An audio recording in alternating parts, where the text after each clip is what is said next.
informer, c'est notre devoir. Bonsoir et bienvenue à votre émission qui ne cesse de vous mettre au parfum de l'actualité. La coalition en République démocratique du Congo, une question d'unité, de diversité ou bien un danger pour la République démocratique du Congo. C'est notre thématique de cette soirée et pour en discuter de ça, je ne suis pas seule. En face de moi, j'aurai ici le professeur Jean-Claude Fidèle Fwamba Lobo Mwenga. C'est avec lui que nous allons essayer un peu d'analyser cette thématique. Il est professeur d'université, auteur de plusieurs ouvrages. Bonsoir et bienvenue à cette émission. Bonsoir. Ça fait vraiment un temps qu'on se vit. Bienvenue une fois de plus. Merci. Avant d'abord d'entrer dans le bain de notre thématique, comme je l'ai au moins annoncé tantôt, comment approuvez-vous le propos du chef de l'État vis-à-vis de votre égard comme étant le professeur de l'université? Merci madame. Déjà le président n'a pas parlé des professeurs de l'université, il a parlé des enseignants. Les enseignants ont pris en termes généraux. Et je me rappelle la leçon que j'ai donnée ici. Donc là, les enseignants, c'est en commençant par l'école primaire, l'école secondaire, l'école technique et l'université. Donc tous les enseignants. Donc je crois que je dois vous dire quelque chose que je répète souvent. J'enseigne ça plusieurs fois, mais apparemment les Congolais sont drogués, ils ne comprennent rien. Les Congolais sont drogués. Je l'ai dit, et quand ils suivent comme ça, je crois qu'ils peuvent prendre le courage de se dénoncer. Le Congo est drogué. Donc, je vous ai dit que la corruption commence depuis l'enfance. Depuis l'enfance, l'école primaire n'existe plus. Quand vous mettez vos enfants, vous vous recommandez entre vous, vous les laissez passer. Ils n'apprennent rien. Ils arrivent à l'école élémentaire, secondaire. Vous vous organisez pour qu'ils aient des diplômes. Vous n'enseignez. L'enseignant n'enseigne pas. La crise est tellement profonde. L'enseignant n'a pas le temps de préparer ses enseignements parce que déjà il n'est pas payé. L'enseignant de l'école primaire, ils font plusieurs écoles pour essayer de trouver un modus pour trouver l'équivive. À ce qui concerne le niveau faible de professeurs, vous ne partagez pas au moins cet avis? Non, mais le niveau faible de professeurs, ça veut dire quoi? Les professeurs ont voulu envoyer des enfants. Je vous ai dit que moi, je gère des jurys, mais quand vous êtes dans un jury, j'ai eu des problèmes avec le gouvernement passé. Quand vous êtes dans un jury, vous devez donner des points. Est-ce que le professeur qui est dans un jury, il donne tous les cours qui viennent au jury, ce sont les cours des professeurs qui ont enseigné, qui ont donné des points. Mais l'enseignant qui est au jury doit donner des points. Donc ça ne se fait pas. J'ai eu du mal à m'exprimer parce que c'est souvent un problème dans notre pays. Donc ça veut dire que tout est le fruit de la recommandation.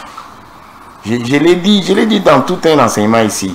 Je l'ai dit, quand on cherche à ce que chacun réussisse, et il réussisse par défaut, il n'a pas étudié, il réussit. Il réussit à quoi? C'est comme ça. Et puis quand le professeur, le président a dit, les enseignants n'ont pas de niveau, il n'a pas menti. C'est comme quand il avait dit l'autre fois que le pays est mort, le pays est déjà foutu. Il nous interpelle. Moi, je considère que ce qu'il nous interpelle en tant que président de la République, que nous prenions notre courage en main pour que nous puissions prendre la responsabilité des activités qui nous sont confiées. Donc, quand le président dit, oh non, il ne devait pas dire ça. J'apprends qu'il l'a dit en Côte d'Ivoire. Je n'avais même pas suivi. Mais quand il a dit en Côte d'Ivoire, qu'est-ce qu'il a dit de mal? Il a dit que les enseignants n'ont pas de niveau. Et de votre côté, que recommandez-vous juste aux enseignants tout à se référant à ce que le chef de l'État a évoqué juste en Côte d'Ivoire? Mais qu'ils prennent conscience. Moi, dans tout ce que j'écris, je suis en train d'insister jusqu'aujourd'hui. Les Congolais doivent prendre conscience de leurs responsabilités. Leur idiotie, leur médiocrité. Donc, ils sont tellement aujourd'hui dans la corruption jusqu'à la moelle épinière. La corruption est devenue même un mode de vie. Ils n'ont pas une conscience qu'ils sont en train de détruire leur pays. Quand le président constate ça, il nous le dit. Mais nous devions prendre conscience et dire non. Le président a même constaté ça. Il est allé au Kassai, il a vu comment les choses étaient. Il dit non, le pays est mort. Au lieu qu'on lui dise, le président a constaté, qu'on se mette tous conscients, qu'on se mette debout, pour qu'on construise le pays, ils ont commencé à se battre contre le président. Oh non, il a dit, pourquoi il a dit, il ne devait pas dire. Mais vous ne voulez pas qu'on vous dise les choses que vous vivez, les réalités que vous vivez. C'est comme ça. J'ai fait ma thèse, j'ai démontré, je suis ce que je suis, j'explique ce que j'explique. C'est parce que ce que je sais, les gens qui ont eu des diplômes, qui ont étudié, ils doivent le savoir. Quand vous avez un diplôme qui ne sert pas le pays, vous avez un diplôme inutile, un diplôme donc, vide. Et d'ailleurs, je dis souvent, ce sont des diplômes contre vous-même. Quand vous avez des diplômes contre vous-même, donc ce sont des diplômes qui n'en servent à rien. Donc, ça ne sert à rien. Ça ne sert à rien. Voilà, ce sont des diplômes qui n'en servent à rien. On va parler au moins quand même, ça fait l'actualité. On va essayer de faire un pas en arrière. Ce qui s'est passé hier, c'était juste une date historique. 17 mai 1997, 17 mai 2022, jour pour jour, 25 ans déjà, professeur Jean-Claude Fidèle. Qu'est-ce que le 25 ans représente pour un Congolais? Non, les Congolais, d'abord les Congolais, je vais vous dire quelque chose. Je vous surprends souvent parce que je suis expert du pays dans la crise des institutions, la crise du pays, la crise des services publics. Je suis spécialiste de la crise des services publics et j'explique d'où vient notre malheur. Les Congolais applaudissent toujours quand ils sont fatigués, alors qu'eux-mêmes ils ont contribué à la destruction de leur pays. Ils applaudissent quand quelqu'un arrive. Quand ils sont arrivés, l'AFDEL est arrivé. Les Congolais ont applaudi. Les Congolais sont revenus à la base dans leur désordre social habituel. Ils ont fait quoi? Ils ont applaudi AFDEL. À l'époque, j'ai fait un article. J'ai dit aux Congolais, on applaudit, je rappelle souvent dans l'histoire des formations, ce qu'on appelle le cheval de Troie. Ceux qui ont fait les littéraires savent le cheval de Troie. Dans la guerre de Troie et les Romains, les Troie étaient venus avec des hommes étant à l'intérieur d'un cheval. Ils sont entrés dans la ville de Rome. Donc la guerre de Troie, ça signifie... Les AFDEL, c'était qui? C'était une alliance des gens qui étaient contre l'autorité de l'État. Ils ne pouvaient pas venir construire le pays. Parce que c'est lui qui était le chef d'état-major, James Kabarebe. Aujourd'hui, il est où? Il est au Rwanda. C'était un Rwandais. Donc, c'était une alliance floue. J'avais étudié cette question à cette époque-là. J'ai dit n'applaudissons pas. Parce que ce qui est venu là, c'est une histoire qui est venue pour détruire notre pays. On avait applaudi. On a applaudi quoi? Finalement, dans tous ces mouvements-là, il n'y avait que Kabila. Kabila et Rachid. Rachid qui a été tué. Donc, ça veut dire que c'était des étrangers. Les étrangers peuvent sauver un pays. C'est encore une fois pour moi l'occasion aujourd'hui d'interpeller les Congolais. Et réveillez-vous, prenez conscience de votre responsabilité. Donc, quand vous n'êtes pas conscient de ce que vous voulez faire, vous pensez que ceux qui viennent d'ailleurs vont venir vous aider. Vous vous trompez. Voilà, alors partant de ça, quelle analyse faire de l'action de FARDC pour rétablir la paix dans l'Est de la République démocratique du Congo? Parce que c'est une journée quand même qui est dédiée à leur occasion pour faire promouvoir leurs actions ainsi de suite. Non, déjà il y a beaucoup de soldats là-bas, il y a beaucoup de soldats qui font des bêtises contre... au lieu de gérer, ils sont dans des bêtises, ils sont tous dans les mines. Il y a même, je vous donne une information, la MONUSCO là, vous n'étiez pas là, parce que nous on est né en 60. La MONUSCO, c'est la MONUSCO depuis qu'on a tué Lumumba.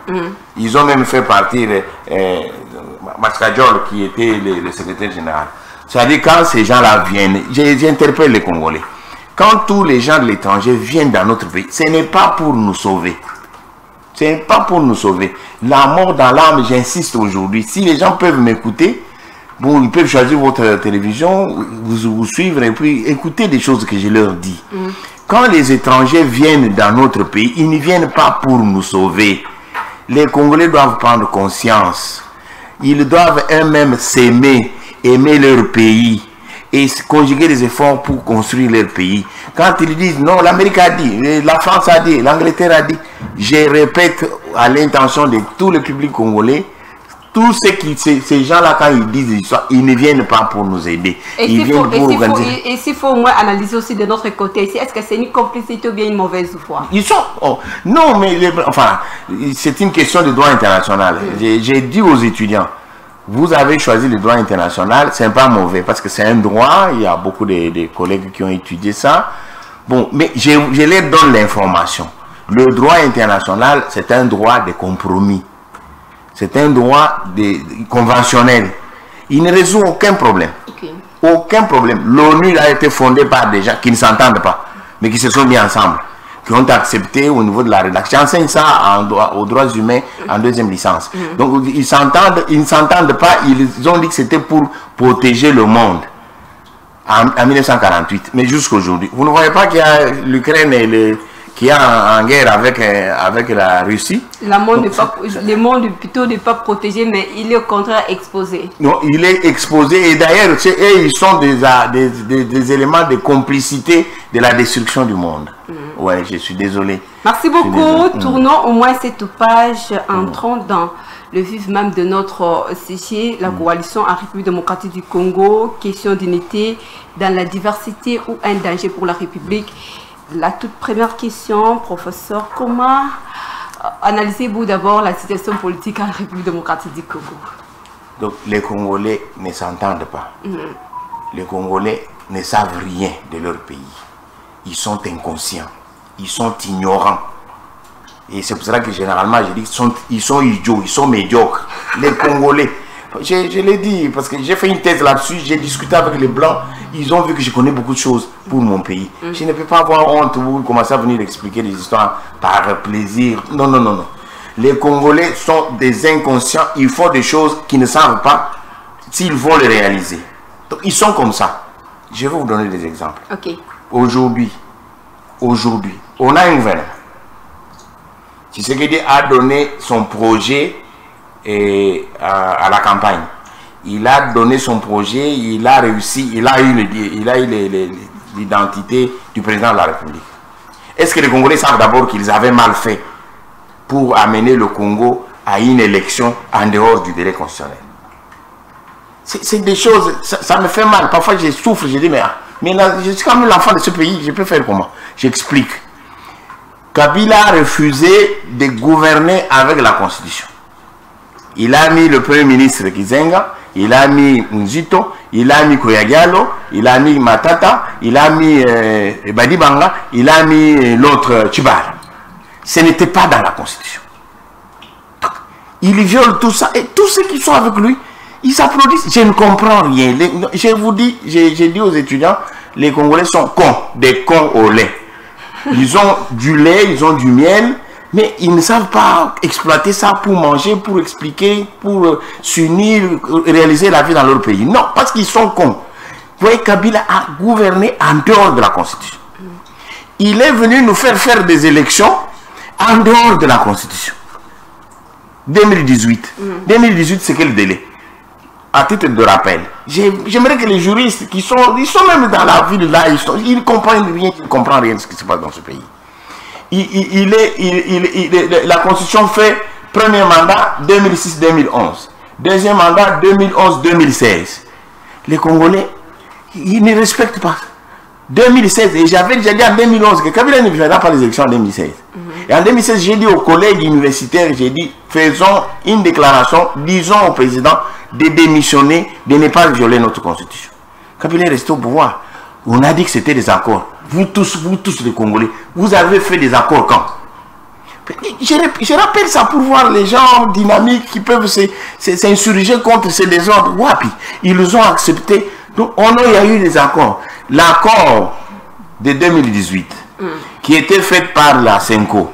Je précise ces choses-là parce que j'aimerais que quand tout le monde comprend, il se dit, mais en fait, il y a un problème. Le pays, il est comment? 2016, on devait faire des élections, on n'a pas fait des élections. L'accord de 2018, c'était l'accord de Senko. Et je vous donne l'information et je vous rappelle, je rappelle à tous ceux qui sont assis chez eux, qui pensent qu'ils sont intellectuels, mais qui sont dans le désordre, je ne comprends pas. Kabila, quand il a saboté cet accord-là, il est allé le faire signer par Ken Wadondo et puis Minako. Alors que l'accord devait être signé Dans l'enceinte où on l'avait préparé, comme ça, on prend tout ce qui a été convenu, on pouvait les mettre dans la Constitution. Pour nous remettre à la carte du départ, continuer à respecter notre Constitution.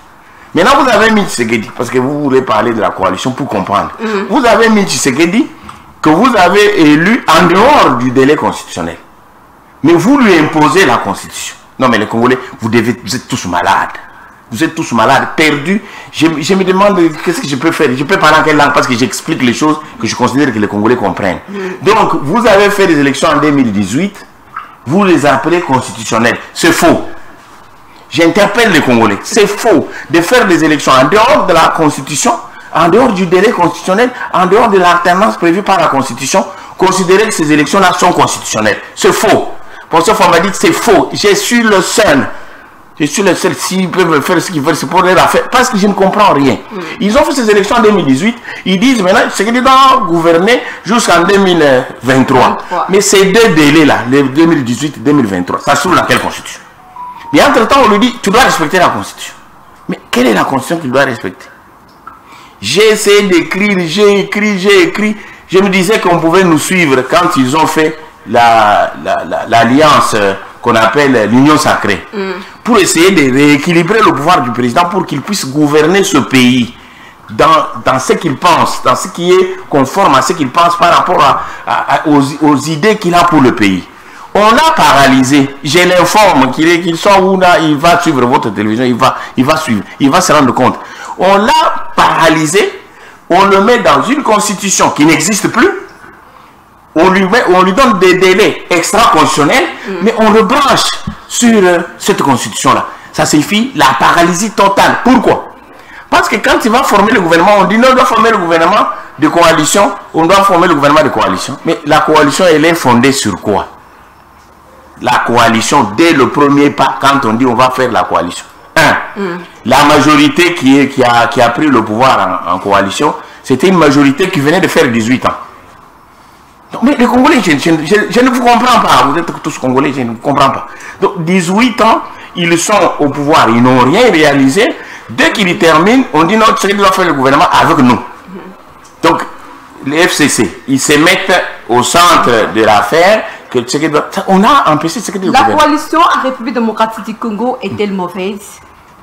La coalition, elle est thématiquement la coalition, c'est l'essence du pouvoir politique d'un pays qui comprend que maintenant il faut faire la coalition. Ce n'est pas une histoire qu'on doit imposer au Congo. Ce n'est pas une histoire qu'on doit imposer au Congo. Parce que quand Tshisekedi finit, il n'est pas majoritaire. Tous les partis politiques ne sont pas majoritaires. Ils devaient coaliser. Mais regardez comment vous allez le faire. Premier gouvernement, et vous avez un deuxième qui est là, toujours dans la même aventure. Le premier gouvernement, vous prenez le premier ministre, ce sont les présidents, les FCC qui donnent le premier ministre. Le président il signe des ordonnances, les ministres de ce gouvernement-là refusent de l'exécuter. C'est connu, les Congolais connaissent ça. Mais je ne sais pas comment ils expliquent toutes ces bêtises-là. Donc, on l'a empêché de gouverner. Deuxième, après cette majorité, elle est d'une majorité qui est venue des anciennes élections et qui est venue s'imposer chez Tshisekedi.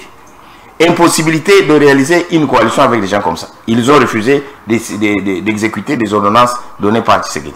De deux, lorsqu'on fait une coalition, la coalition s'est faite sur base de ce que le président de la République qui est président, qui n'est pas majoritaire, qui nomme un homme de son choix, à qui il dit de consulter les gens pour fabriquer un gouvernement qui doit être derrière son action. Est-ce que ce gouvernement-là a été derrière l'action de Tshisekedi? Non. J'avais prévu, j'avais écrit le livre, j'ai expliqué tout ça. J'ai dit, mais c'est pas possible, ça ne peut pas se faire comme ça. Maintenant, quand Tshisekedi veut les traîner, il les traîne, bon, disons, nous allons faire l'union sacrée de la nation. C'est-à-dire quoi? L'union sacrée, c'est l'idée fondamentale de pouvoir défendre le peuple, défendre le destin d'un peuple. Ça ne signifie pas l'organisation d'un pouvoir public conformant à un texte de loi. C'est une idée qu'il a éjectée dans le Congolais pour qu'ils comprennent que nous devons nous unir pour gouverner notre pays et rendre le sort, faire quelque chose pour notre pays. Donc c'est ça le destin de la nation, donc l'union sacrée. Mais qu'est-ce que pour fabriquer cette union sacrée, qu'est-ce qu'ils ont fait? Après les consultations organisées par le président de la République, c'est tout le monde qui est allé chercher du pain. Et vous voyez le combat qui s'est fait au niveau du Parlement. Ça signifie que ce n'est pas comme ça qu'on gouverne. Ce n'est pas comme ça qu'on gouverne. Et là, comme nous parlons au moins de la coalition République démocratique du Congo, selon vous, ce n'est pas une question d'unité dans la diversité? Non, ça veut dire l'idée du président, c'était que les Congolais s'entendent. Ils s'entendent, qu'ils le soutiennent, qu'on organise un gouvernement pour effectivement créer une unité dans la diversité. Okay. Mais maintenant, est-ce qu'aujourd'hui on est dans l'unité dans la diversité? Non. Parce que ceux qui sont allés dans l'union sacrée, ce sont les gens qui sont allés commander leur poste. Leur poste signifie leur argent. L'argent pour nourrir leur clan. Je vous dis que la base de la crise de notre pays, c'est l'ethnico-tribalo-ethnique. Donc c'est le clanico-tribalo-ethnique. Ça signifie que nous avons des nations qui ne se retrouvent pas. Alors quand on leur demande de faire une unité dans la diversité pour gouverner, parce que le gouvernement, il est commandé par le principe de solidarité, d'unité dans la diversité. Ça, ce sont les principes classiques qui commandent un gouvernement. Quand on forme un gouvernement, on doit être boumoko, donc on est un derrière le Premier ministre ou derrière le Président de la République pour qu'on puisse gouverner correctement. Donc pourquoi? Parce que la diversité vient de quoi? La diversité vient d'un nombre de ministres. Des nombres de ministres que l'on met en place en fonction de la diversité, c'est-à-dire l'économie, le social, l'agriculture, le développement, la route, l'entretien de ceci, l'entretien de cela. Toutes ces activités-là diverses doivent obéir à un seul commandement d'un homme qui dirige, qui dit faisons ceci pour notre bien. Faisons ceci. Et cette unité va commander l'action de tout le reste.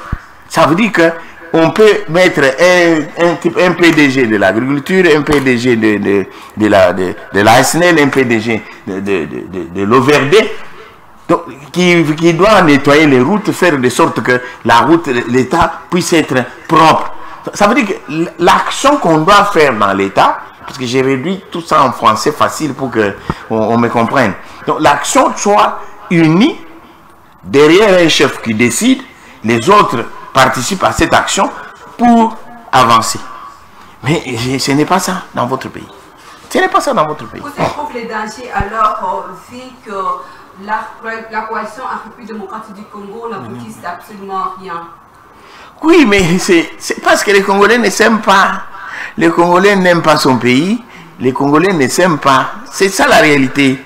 Le Congolais est mauvais, mauvais au-delà de... D'ailleurs, j'ai vécu beaucoup de choses en Europe. Les Congolais, même en Europe, ils sont mauvais.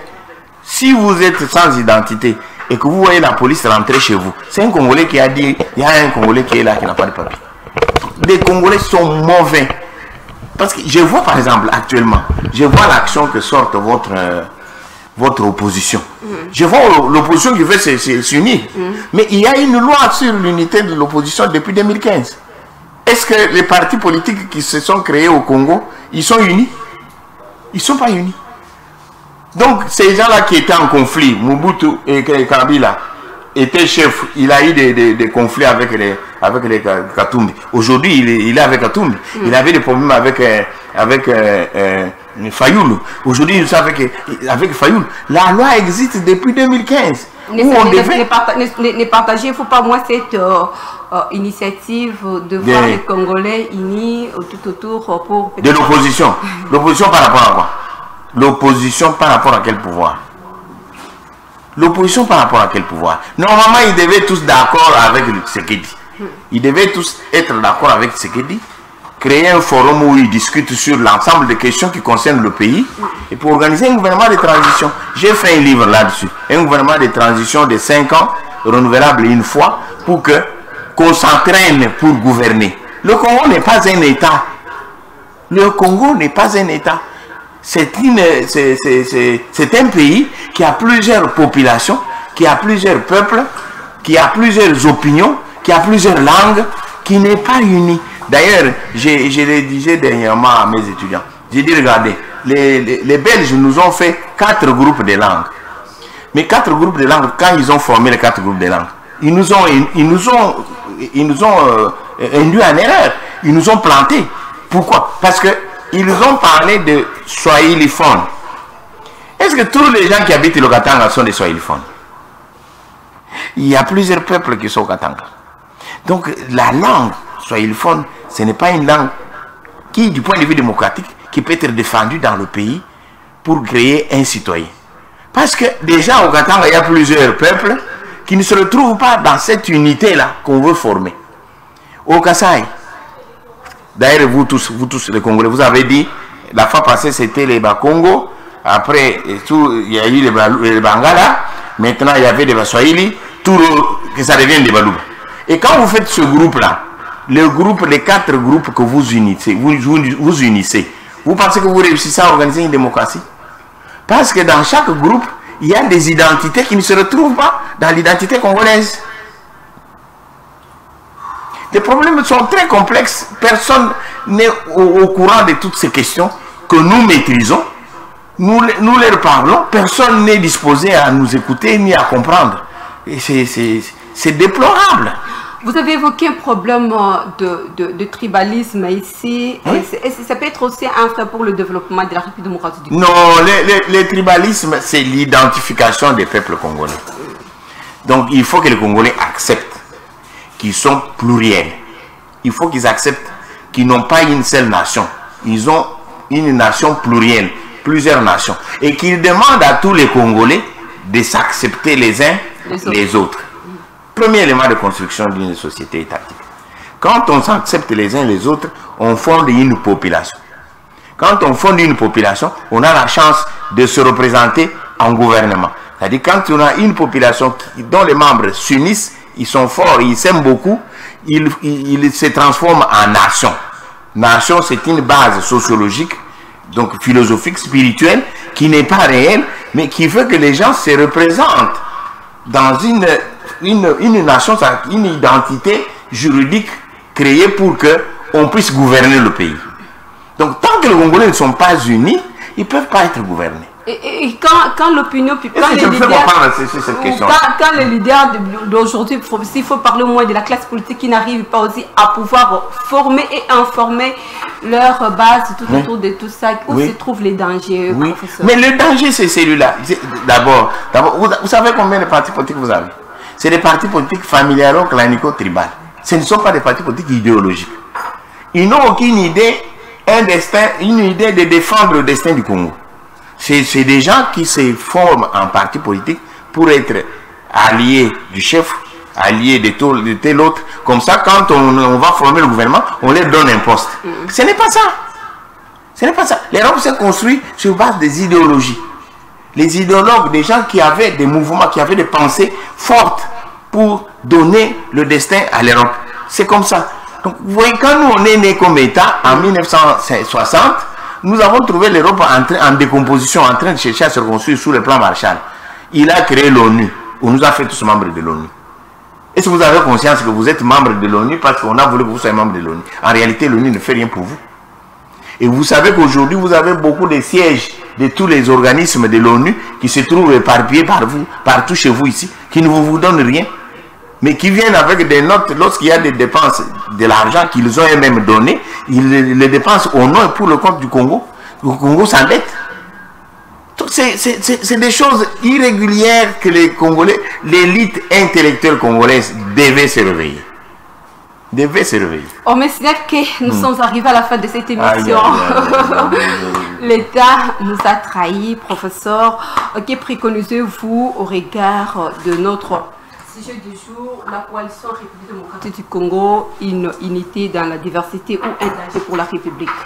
Donc en principe, la coalition ne peut pas être un danger. C'est l'unité d'ailleurs. La coalition le fait pour unir toutes les forces, tous les intellectuels, tous les leaders, toutes les personnes capables de faire quelque chose.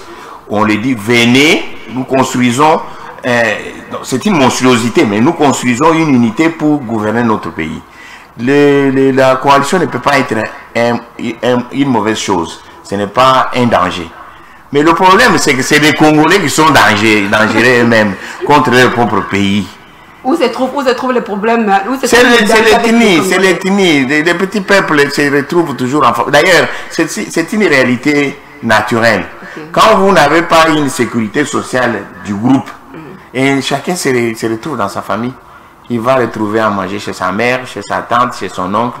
Donc ils se retrouvent dans les milieux naturels où ils peuvent retrouver un peu de sécurité. C'est comme ça que même quand vos chefs ils montent au pouvoir, il prend tout de suite, il prend des amis de son enfance, des amis de sa famille. Parce qu'il s'est dit, au moins ils ne peuvent pas me trahir. C'est le cordon, le premier cordon, c'est vraiment l'alliance familialo-clanico-tribalo-ethnique. C'est ça la souffrance de l'Afrique. Toute l'Afrique n'a pas d'État. Et le Congo, avec 450 ethnies, il ne peut pas être une république. L'État prêt sort bientôt 2023.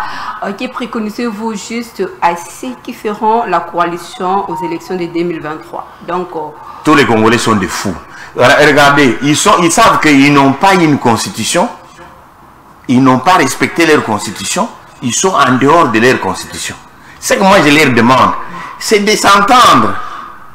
Il n'y a pas une opposition.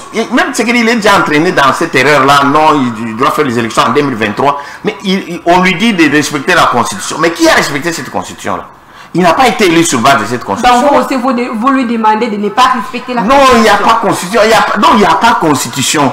Il doit interpeller toute la classe politique congolaise pour qu'on se concentre sur le destin du Congo, sur l'idée originale qu'il a donnée, l'Union sacrée, qu'on réfléchisse sur... Vous ne voyez pas que tous les désordres là, ça fait que le peuple ne mange pas, le peuple n'a rien.